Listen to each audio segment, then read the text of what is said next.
असह्य ताती और गुड़गुड़ी कलबल राज्यवासी आहुरी 24 घंटा ग्रीष्म प्रवाह बढ़ फल 43 डिग्री अतिक्रम करें तापमात्रा बोली पूर्वानुमान करिछि आंचलिक पाणीपाग विभाग।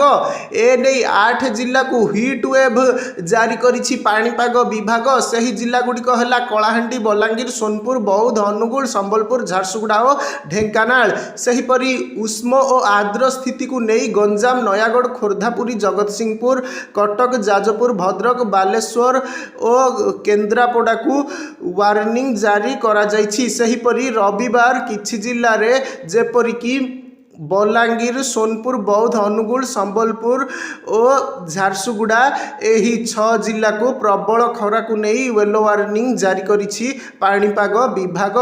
गत 24 घंटे 18टी स्थान रे 40 डिग्री उपरे तापमात्रा रहिथिबा बेले सर्वाधिक तापमात्रा 43 डिग्री झारसुगुड़ा रे रेकर्ड होइछि। सेहीपरि संबलपुर 41.6, हीराकुद 41.2, राउरकेला और चांदबाली 40.4 और भुवनेश्वर रे 40.2 डिग्री तापमात्रा रेकर्ड होइछि।